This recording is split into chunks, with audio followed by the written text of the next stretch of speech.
IFA Newsroom, Episode 3. We got some AF1 versus IFL to dive into. IFA news going on, and really just a UFL landscape that we got to discuss for 2025. Maybe a few player signings, a few players to watch out for, some schedules, and a lot more to really dive into. But please, if you're new, don't leave a like. Hell, leave some hate comments. No, I'm kidding. You want to leave a like, leave a like. Subscribe if you want to. Follow if you want to. Give us 5 stars if you want to. But I'm not asking you to. So with that being said, just we're gonna dive right into it. So XFL 2020 bankruptcy update. So if you haven't been keeping up, the XFL, of course, folded back in 2020 due to bankruptcy because of COVID. Now, all bankrupt checks are currently being sent out right now, and the amount is $1,300. So if you played in the XFL in 2020, you are eligible for $1,300. All you need to do is send a DM to United Football Players, and they will send you a file of list of eligible players, and they will try to find your name. They'll send an email, and before you know it, you have your money for your compensation if you played in the XFL in 2020. And on to the next one. The AF1 dropped its schedule, and they had originally released it, and it was looking very promising, very good. But because a team that goes by the name of Wichita and the Wichita Regulators had folded, or they ceased operations for 2025, and I wouldn't say folded, but that team is no longer playing in the AF1, so they end up redoing their whole schedule, and there's a lot of switches and a lot of updates. But for all I can get into right now is the Storm will be playing the Predators, and the Titans will be playing the Mavericks to open up the season on March 7th through the 10th. And if you're somebody who had already bought tickets to some AF1 games, there should be some updates in the days, of course, and you probably will still be able to attend the games, and you were definitely refunded. But I think it's very interesting because there were some games that were not even supposed to happen in the AF1 2025 that will happen. So I thought that was very, very interesting. And moving on, we also have the Combine, Saturday, the 18th. You pretty sure everybody was aware. But after that, it was revealed that the Baltimore Lightning had never paid head coach Eric Marty, which had been revealed why they kicked him out. Very sad, but it has to happen.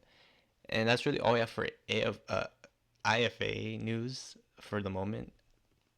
There's a lot more to dive into later about the combine, but I had a whole combine episode that was prepared, but everything ended up getting wiped, and very sad. But I mean, also it never came out in time, so I'm kind of glad it didn't work. But at the time of recording, this is Thursday, so the combine will be in 2 days at DeSoto High School in Dallas. I'm very excited personally. Wish I could be able to attend. Wish to be able to meet everybody, but just would not happen or isn't gonna happen. But it's all alright. But if you're attending the combine, good job, good luck. Hope for you the best. I know there will be people there who have come straight out of high school looking to play football, and they will be playing in DeSoto High School. And there are people who you're not gonna be aware, and you're gonna be like, wow, he's actually playing. So that'd be very exciting, very interesting for a lot of people to see. And Arizona Bandits, what's going on with you guys? You guys are putting together the roster, the total team. They have just signed former USFL running back Jameis Williams. Jameis Williams played with the Philadelphia Stars in 2023. Absolute baller. He could play running back and defensive back, including with Larry Beavers, wide receiver, probably the best free agent in arena football. You could be There was an argument or a case that he was the best receiver in arena football at one point. Very exciting to see that. You'd be lining up outside of Kill Greer. That defense is looking absolutely unstoppable, and Ahmad Butler in that backfield also helps like crazy. So very excited to see that the AF1 will be competing with the IFL pretty big time this year. And if you weren't like toned in or really seeing what's actually going on with the AF1 or IFL, I'm about to catch you up to that. But the IFL also, Bay Area Panthers bring in quarterback Liam Thompson. Played with the Giants. I thought he was Daniel Jones for a few seconds. I saw a picture of him and I'm like, this is Daniel Jones. It's hilarious. But yeah, Liam Thompson, like most likely be the starting quarterback for Bay Area in 2025 or this year, this upcoming season. Very excited to see that. And the Arizona Bandits are also not the only players bringing in spring football players. Massachusetts Pirates, they bring in running back Puka Williams, who played with the DC Defenders last year. Also spent time with the Cincinnati Bengals. very good running back. I had made a whole case about him a year ago about how he was going to possibly take over the Abram Smith role, which didn't happen. He ended up getting cut. Yeah, that aged very, very well. But Puka Williams most likely be the running back one over in Massachusetts, along with former USFL quarterback Kenji Bahar, which will bring a lot of eyes into the IFL this year, which will help it compete with the AF1. Don't forget that the AF1 and the IFL are definitely going to compete this year. And Canada, we got to talk about Canada. Yes, the CFL kicks its season off June 5th between the Ottawa Redblacks and the Saskatchewan Roughriders. Personally, very excited for that matchup. We got to see a very, very talented Red Black squad play a very, very talented Rough Rider squad. Also, in the mix with that will be the International Football Alliance, so that'll be very, very fun to see and to, watch out for. And on the threads with the Alouettes, they also re-signed extended quarterback McLeod Bethel Thompson, and the Hamilton Tiger Cats bring in running back Spencer Brown to fill a void that James Butler had left. Just a little bit of a CFL talk while we're at the Canadian Football League. And to end things off with these signings, we got a little bit of UFL talk to dive right into. So DC, we fight for all DC. Who are we? The Defenders, the DC Defenders. They bring back quarterback Jordan Tiamu for 2025, who was with them with 2023 and 2024. He joins a team that might not have a lot of upside with him or without him. Sitting behind him is Mike DeLeo, quarterback from Austin P. And they brought in Deion Jackson in the offseason. They recently brought in Trenton Jackson. They brought in a few familiar names, as in Ty Scott and Chris Rowland. But Lynn Bolden, to me, stands out as the one wide receiver who you should really keep your eye out for. Nothing crazy on the defensive side, but it's still being able to bring back a quarterback like Teamu to an offense that struggled in 2023 with him. 2024 with him, not 2023. Reality is the offense did struggle with him in 2023. I made claims about how he was a system quarterback. In 2024, those claims came out to be true. So he's a system quarterback in my opinion, or in my mind. But they're still bringing up 3 players who are not coming back in 2025, and 2 tight ends and 1 running back. And as I stated, Puka Williams will not come back to DC. Shocker, but it's true and it has to happen. But DC, not a lot of signings outside of Tiamu, but it's still fun to see for me. It's still fun to see him come back. And if you were an Arlington Renegades fan, today you were grieved with the loss of quarterback Lindsey Scott, who has joined Texas Tech on the quarterback assistant quarterback coach, which it's his time to go. He's done with football, and he had a lot more to go. I feel like he was going to be very, very useful for Arlington this year. So they go out and bring in Luke Lennon from North Central College. Pretty cool. Ike Arbor, another running back, but the running back who should take a jump for Arlington this year is running back Day Hunter. Very, very, very good. I've seen the film. He even did incredible in the UFL last year. Wide receiver, 5 right now. I don't think they bring another guy, but no one they really brought in yet. Devion Smith has been removed from the team's website. There's nothing affiliated with Devion Smith. Doesn't mean they're not gonna bring him back, but they still own his rights till training camp. But they have not brought him back, and I don't think they're gonna bring Devion Smith back. San Antonio, we gotta discuss some San Antonio stuff a little bit. Kellen Mond is looking like he's gonna be the quarterback. They are not bringing back quarterback Chase Garbers, so it is most likely going to be the Kellen Mond show. They traded Dormady away to the Showboats, if you were not aware or you haven't heard about that. So it's looking like Kellen Mond will be the starting quarterback. John Lovett, not Josh Lovett. John Lovett will be the starting running back for 2025. And they recently just signed Hassan Hall yesterday. Pretty crazy. I'm very, very excited for that. John Trey Kirkland, of course, the wide receiver they're bringing in, but they brought in a few guys throughout the offseason. They brought Greg Ward right in there and Ty Freifogel. And Steelers legend Matthew Sexton legend in the XFL, legend in the UFL. Not a lot of signings are like outside of all that. Nothing really crazy. Anthony McFarland will not be brought back, which that's pretty sad. And hearing this one also, I'm gonna address this if anyone isn't aware. PJ Walker will not return to the UFL, or most likely not. There's been talks that teams might want him, I guess. But I want to address this to people who I've been hearing a lot of. Oh, is PJ Walker coming back? Is PJ Walker going here or there? He's not going to the UFL. No teams are interested, and it's looking like Kellen Mond will be the starting quarterback. And if you also weren't aware, Donald DeLahaye, otherwise known as Destroying, will be the kicker for the San Antonio Brahmas in 2025. No competition. They know they got their guy. And Brad Wing, of course, will be punting and holding for the Brahmas in 2025. And before we get into the USFL side of the UFL, we're going to get the final in the XFL. Max Duggan, Chevon Corderio, I believe that's how you pronounce his name, and Manny Wilkins were all brought in back in mid-December. Hakeem Butler brought back in. They bring in Denzel Mims. They bring in Andy Isabella. They bring in James Bostic. The most notable or favorable, in my opinion, for signings or players they brought back was Jacor Pearson or JPZ. They bring back two running backs, Jacob Sailors and Mateo Durand, which they will not be bringing back Wayne Gallman for 2025, and I don't think he will be on the team. Not a lot of other signings. Jake Sutherland is back. Welcome back, Jake Sutherland. They bring back the whole defensive line in some ways, you could say. With Freedom Aki, I don't even know how to pronounce his name. Freedom Akamolanda, I believe that's how you pronounce it. They bring back Pita Tamupenu, Travis Feeney, Carson Wells, Chris Garrett, Mike Rose. With St. Louis, all I say is they have familiarity within everything they do. So the whole offense is familiar, the whole defense is familiar, and they just keep rolling, which is why if this team wins 7 games, not surprised. Brandon Silvers was removed from the team's website or being affiliated with the team. They still own his right.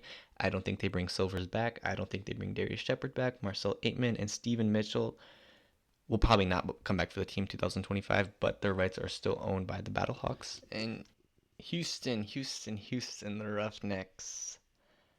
They brought back quarterback Nolan Henderson for 2025, and he's going to be the starter. Behind them will be Jalen McClendon and Davis Richard. Kirk Merritt, they brought him back. They brought him back for a reason. Remember that. TJ Pledger, they brought him back. They brought him back for a reason. Remember that one. Morgan Ellison, they brought him in from St. Louis. Not St. Louis, Houston. From San Antonio. They brought him back from San Antonio, not Houston. And they did not bring back, in fact, they released running back Mark Thompson. Very sad.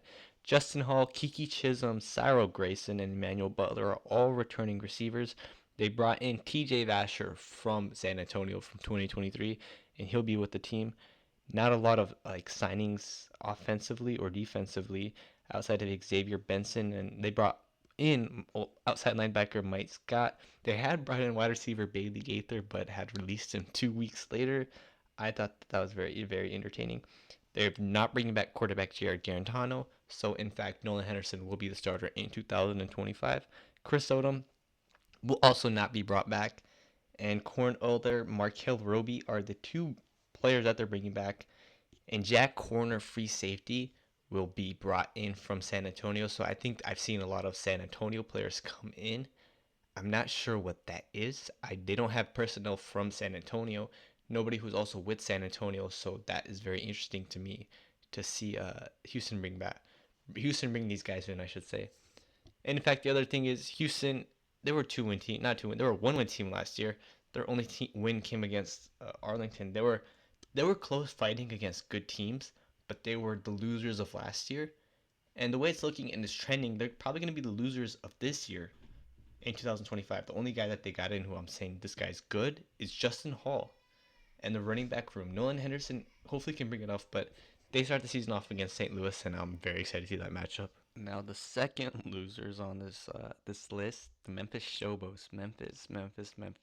They traded for Quentin Dormady to downgrade from the chef who is most likely not coming back. I would be surprised if I do hear Chef Cook is come back. But it's going to be the Quentin Normandy, Troy Williams show for 2025 so far, as I've heard. We know they drafted a handful of quarterbacks, but I don't I don't see any of them coming.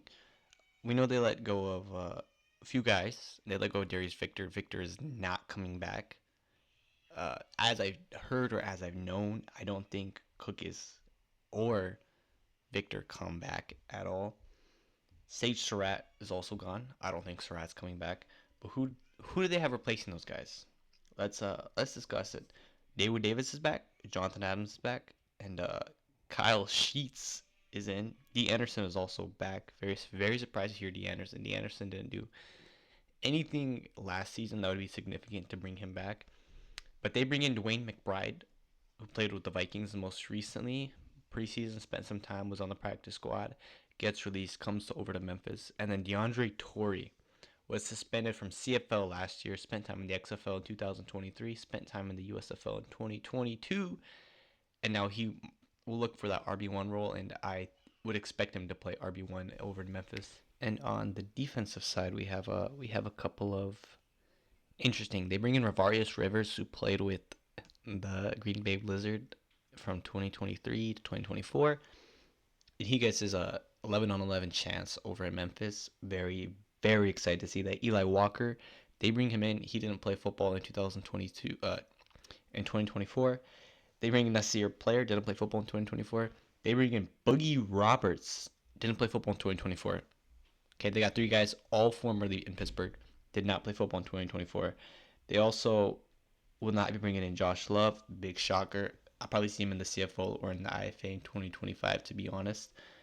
And they're not bringing back Vontae Diggs, no Quentin Meeks, no Matt White. They're not bringing back a lot of guys. And I think this is mainly with Wisenhunt coming in, taking over as the head coach. He wants a new established roster led by Troy Williams. So that makes me think that this mid-off will be between Houston and Memphis, and I don't think they're going to be able to compete with Birmingham at all. But I'll be still rooting for them. I've been a Showbo's fan my whole since 2024 actually. Since the start of 2024 when I knew they were going to be a team. But this is looking very interesting. I know they brought J.J. Wilson back. They bring in Ryan Izzo. Izzo spent time with the Patriots, as a lot of Patriots fans like him. They call him the Goat Izzo.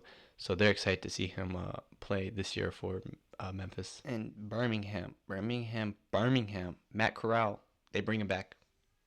There's serious business going on. Matt Corral's coming back. I didn't think Corral would come back. I thought he would have had a practice squad deal by now, considering he did so little. But I think that was enough to get him on an NFL squad. Jamar Smith returning fourth year under Skip Holtz. Very excited to see that. But he'll most likely sit behind Corral, and they might bring somebody into a third quarterback. We'll expect a third quarterback. CJ Marable, Ricky Pearson Jr., and Larry Roundtree, the three-headed running back, and it's going to stay the same. Amari Rogers, they bring back. Marlon Williams, they bring back. Gary Jennings, they bring back. Benjamin Victor, they bring back. They also bring back Austin Watkins, who spent 2024 in the NFL, so they bring him back for 2025. Kay Johnson, Jalen Camp, and Shai Smith and Tyrone Johnson are all new guys. Jay Sternberger, welcome back. Jordan Thomas, they bring him back. It wasn't looking like Sternberger was coming back for a second, but they got him back in here. Marcus Boss also brought back.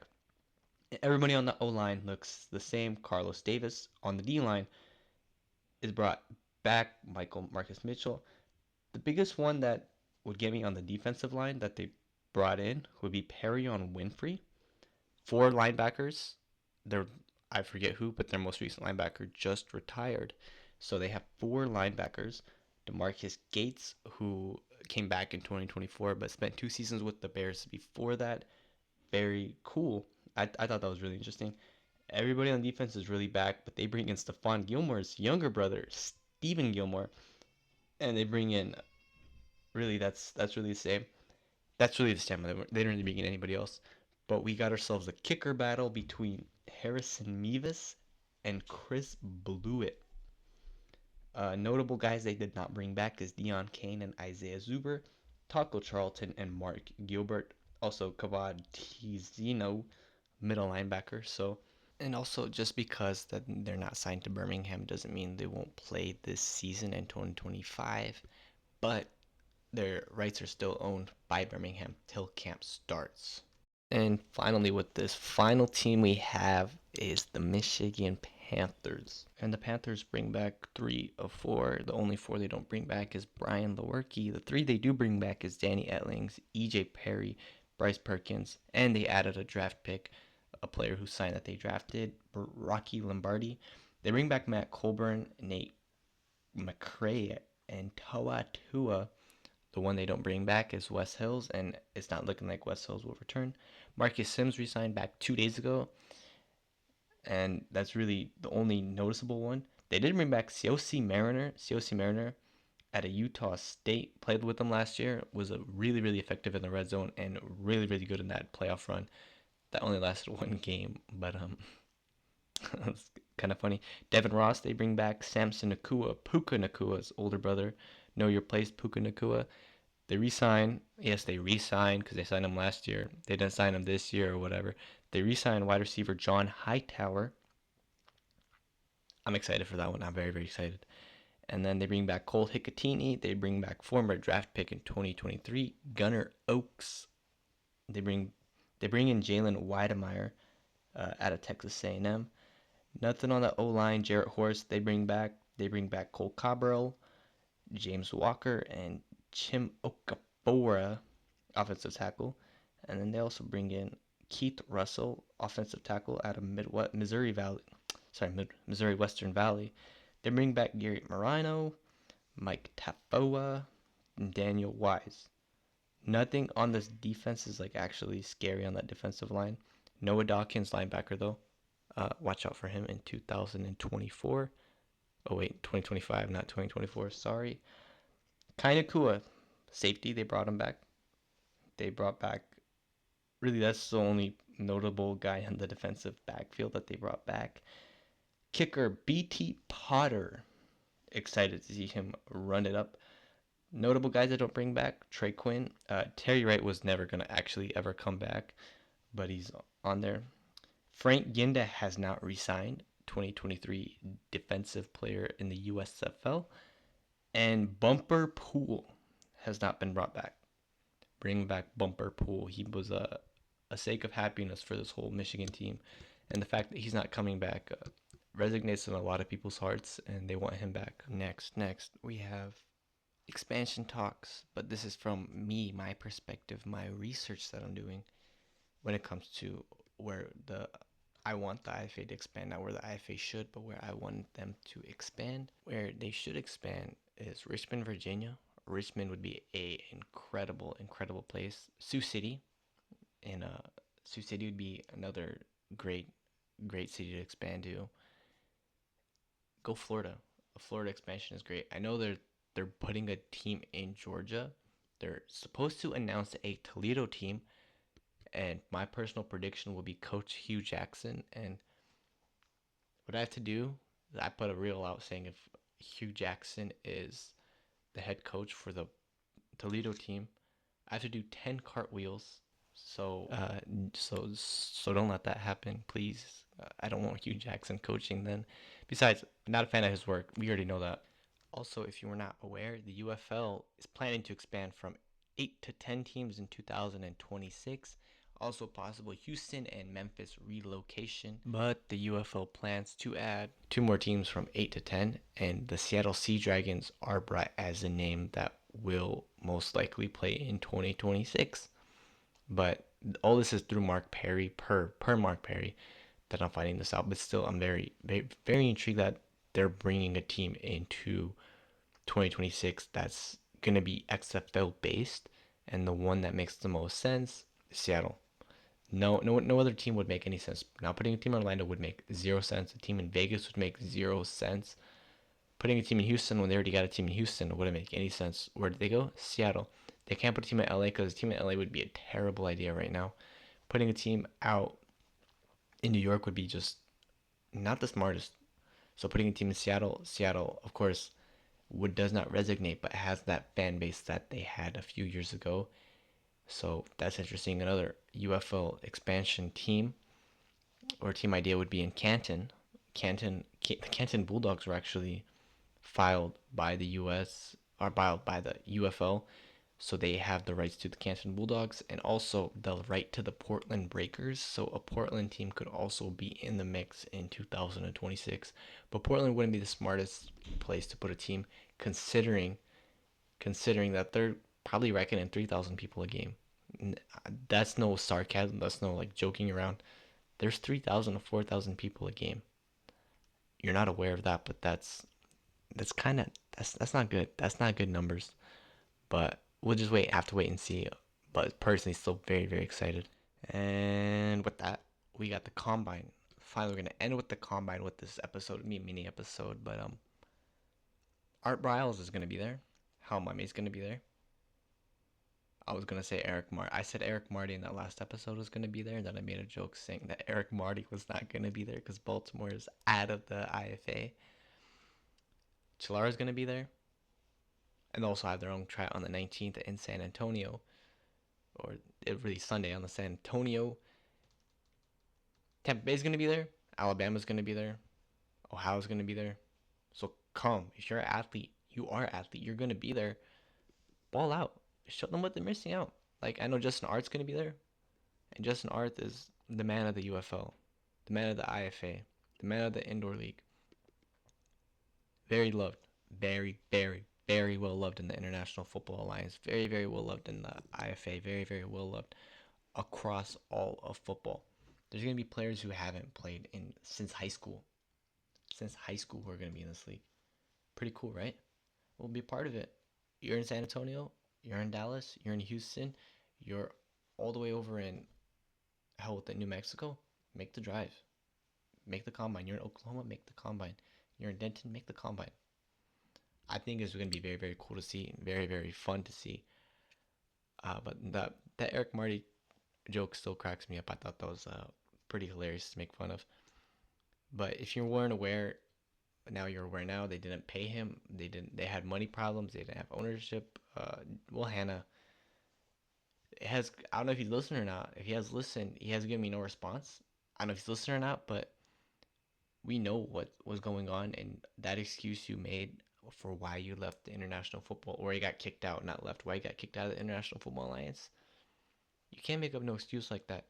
Now Jason Adams, one co-owner of the International Football Alliance, stated he's confident that he will have 7 teams. So